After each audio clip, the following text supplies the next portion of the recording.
साधारण ग्रामीण महिला है जो अपने छोटे से गांव में रहती है। उसने कभी स्कूल नहीं देखा, पढ़ी लिखी नहीं है, लेकिन उसमें कुछ करने की इच्छा है। वह चाहती थी कि अपने गांव की महिलाओं और लड़कियों के लिए कुछ करे। गांव में स्वास्थ्य की जानकारी की कमी थी, खासकर महिलाओं में माहवारी को लेकर। एक दिन एक संस्था ने गांव में एक बैठक रखी।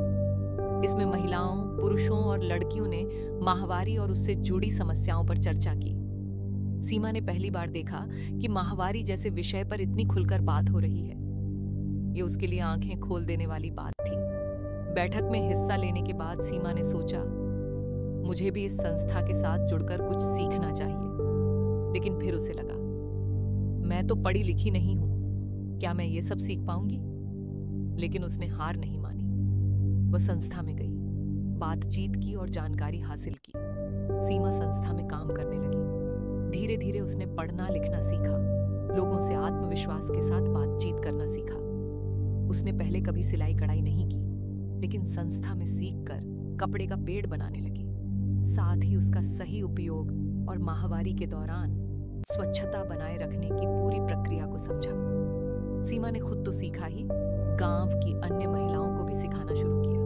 आसपास के गांवों में जाकर प्रशिक्षण के दौरान महिलाओं को कपड़े का पेड़ बनाना, सही तरीके से उसका उपयोग करना और माहवारी के दौरान स्वच्छता और सावधानियों को समझाया। जैसे इस्तेमाल किए गए कपड़े के पेड़ को साबुन से धोकर धूप में सुखाने से कीटाणु मर जाते हैं, जिससे संक्रमण नहीं होता है।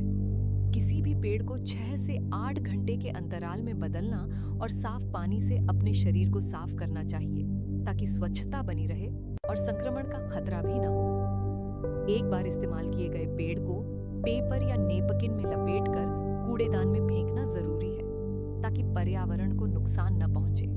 सीमा ने न केवल अपने गांव में, बल्कि आसपास के गांवों, स्कूलों और कॉलेजों में भी जाकर माहवारी पर जागरूकता फैलाना शुरू किया। उसे पता था कि माहवारी पर बात करने से कई महिलाएं और लड़कियां झिझकती हैं और उनके मन में कई भ्रांतियां होती हैं। सीमा ने उनकी झिझक और भ्रांतियों को दूर करने के लिए सहज और खुली चर्चा का माहौल बनाया। उसने समझाया कि माहवारी एक सामान्य प्रक्रिया है। माहवारी के समय निकलने वाला खून गंदा खून नहीं होता और इसके बारे में खुलकर बात करने में कोई शर्मिंदगी नहीं है। सीमा के प्रयास से महिलाएं और लड़कियां अब बिना झिझक के माहवारी सत्रों में शामिल होने लगी और सही स्वास्थ्य के महत्व को समझने लगी।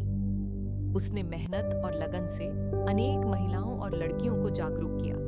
अब सीमा एक मास्टर ट्रेनर बन चुकी है, जो माहवारी पर प्रशिक्षण देने में माहिर है।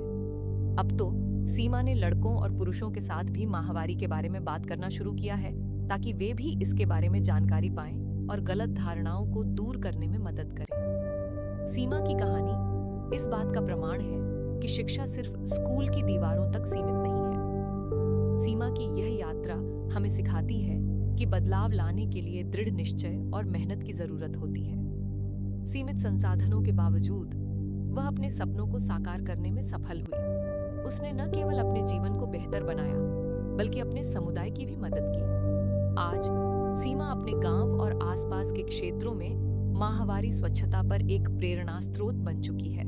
ये कहानी उन सभी महिलाओं को प्रेरित करती है जो दूर दराज के गांवों में जाकर एक खुले मंच पर सभी महिलाओं और लड़कियों के साथ माहवारी जैसे मुद्दे पर बात करके उनकी भ्रांतियां को दूर करती है और उन्हें स्वास्थ्य के प्रति जागरूक करती है। माहवारी से मत घबराओ, शर्म छोड़ो, स्वच्छता अपनाओ, खुलकर बात करो, माहवारी को सहज मानो।